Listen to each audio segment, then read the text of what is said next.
En el capítulo pasado, Gino demostró por qué le dicen el arquero perfecto y tapó el tiro con chanfle de Oliver.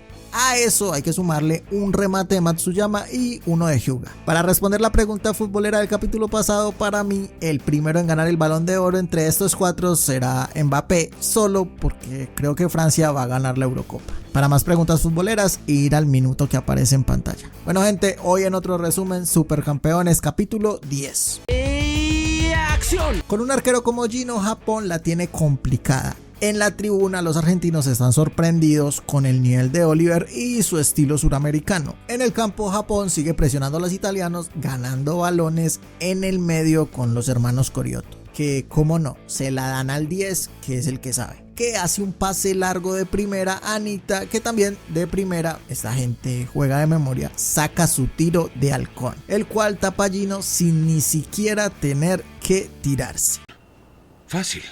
La posesión no le dura ni mierda a los italianos. Japón sigue con la oleada de ataques. Esta vez Oliver se combina con Takeshi, se la niega a Hyuga, que está muy marcado, y con el taco se la pasa a Soda, jugadota. Soda prueba su especialidad de tiro cuchilla, pero otra vez, sin despeinarse, Gino hace una tajada con una mano y sin dar rebote, que no es lo mismo. En la tribuna los franceses están muy sorprendidos por el nivel de Gino y se miran las estadísticas del último año.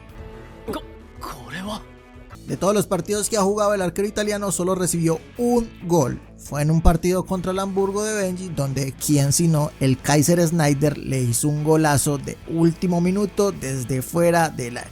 Como sea, el objetivo de Gino es ganar el campeonato sin recibir goles, llegar a la final contra Alemania y vengarse de Snyder. Claro, bien. Termina el primer tiempo 0-0, las tribunas se ponen del lado de Japón por ser el equipo que realmente lo está intentando. Todo el mundo esperaba una goleada y resultó que Japón es mejor que Italia. Aunque el plan de Italia era dejarlos atacar en el primer tiempo y en el segundo llevar a cabo su estrategia. ¿Qué cuál es? Ya les digo. Como de costumbre, la mayoría de los jugadores japoneses están confiados y piensan que es cuestión de tiempo que hagan un gol. Y como de costumbre, Oliver se las huele y les pide no estar tan tranquilos. Las apariencias engañan, Mark. Las apariencias engañan. Saca a Japón y la postura de los italianos cambia drásticamente con una presión alta que no esperaba nadie, recuperando el balón y yéndose al ataque con sus clásicos pases rápidos de alta precisión. Soda intercepta con su quite de cuchilla y Jiro el gigante, lanzándose al contragolpe, hace un pase largo que llega hasta el área donde están Oliver y Hyuga, que tiene su revancha contra Gino. El balón está en el aire y Hyuga le hace frente al arquero. Gino gana el balón y antes de caer lo suelta y evita que Oliver lo recupere despejándolo. Todo en el aire y todo en un mismo movimiento.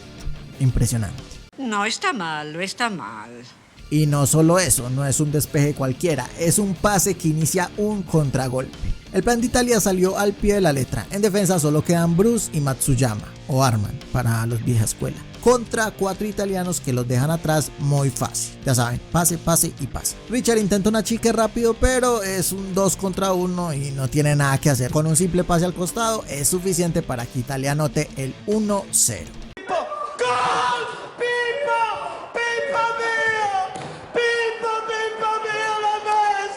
Golazo del manual de los contragolpes. Como dicen por ahí, el que no los hace, los ve hacer. Con el juego 1-0, Japón va a tener que dejar más espacios en defensa para buscar el empate. Espacios que Italia piensa aprovechar para sus contragolpes, claro. Pero no contaban con que calienta Misaki. Italia sigue mandándole cuerpos a Oliver, en este caso 4. Obligándolo a salir del balón. Takeshi hace un mal pase y todos saben que si les hacen el segundo ya la cosa queda decidida.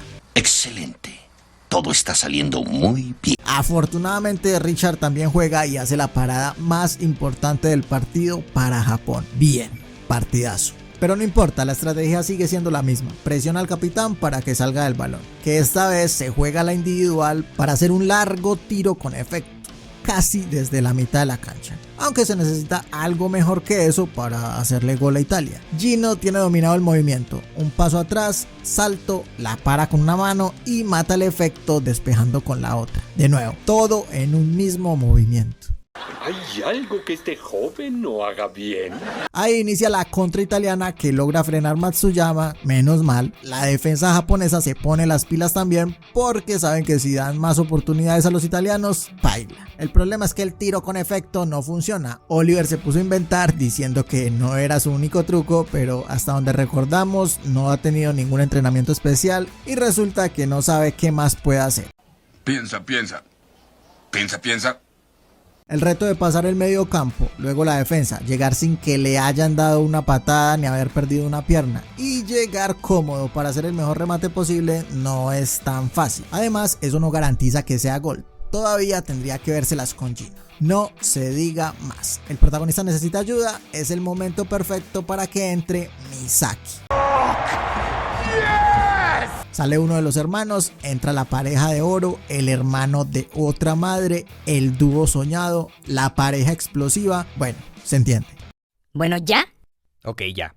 En fin, el partido se reanuda y los protas no pierden el tiempo. El primer balón de una a Misaki. Nos llenan como 2 minutos con un recuerdo de una de las espectadoras que parece que está enamorada de él, recordando cuando lo conoció en una de las escuelas francesas. ¡Aburrido! Que como estamos cansados de los flashbacks, solo lo mencionó para regresar al partido rápido. ¡Qué agradable sujeto! Lastimosamente, mientras Misaki riega rivales italianos en el campo, sigue recordando cosas. Por ejemplo, que rechazó una oferta del PSG porque soñaba volver a Japón para jugar con Oliver. Pero bien, no dura mucho el recuerdo y en el juego ya está haciendo pases con Oliver. Y ahora sí, ténganse italianos, hijos de la grandísima porque tomo aire. No respiren. Pase va, pase viene, tuya, mía, tuya. Solo quedan 4 defensas y Gino, 2 para cada uno. Misaki usa toda su habilidad para sacarse su marca, recibiendo una clarísima falta, que si se deja caer no sabemos si la pitarían, porque primero no hay VAR y segundo no hay sangre. Misaki se esfuerza para hacer el pase antes de que Gino se la quite, dejando a Oliver con el arco solo. Oliver se tira una chilena en plena área. Gino se recupera, reacciona rápido y está listo para atraparlo. Pero ¿caíste? Oliver hace una finta en el aire, sí, casi imposible, y se la devuelve a Misaki para que haga el gol de palomita. Con la portería sola, solo quedaría empujar el balón. O tal vez no. Gino vuelve a recuperarse, se estira todo lo que puede, aunque ¡es una trampa! Misaki hace otro pase, Gino queda sin respuesta esta vez sí, y queda todo el espacio para que Oliver haga el gol de palomita, 1 iguales. Golazo. 300 movimientos después, la pareja de oro puede hacerle un gol al arquero perfecto. En la primera jugada con Misaki, Japón mostró su nueva arma. Maravilloso. ¿Qué partido nos toca? Joder, qué gran historia, tío. Me he emocionado y todo, macho. Qué final épico, buenísimo, buenísimo. ¿Qué pasará? ¿Quedará empatada la vuelta? Hyuga, que no ha hecho ni mierda y es el goleador, podrá hacer algo. Italia todavía tiene algo guardado. Veremos qué pasa. Y bueno, gente, la pregunta futbolera de la semana, y sin hacer trampa, es ¿quién de esos 4 jugadores ha jugado más partidos en Champions? Y si saben el número, pónganlo en los comentarios. Y ya saben, este fue otro resumen de Supercampeones capítulo 10. Ya saben qué hacer, si les gustó y son nuevos en el canal, suscríbanse que me ayudaría un montón. Denle un like bien brutal, activen la campana, toda la cosa. Muchas gracias por ver el video y hasta el próximo resumen.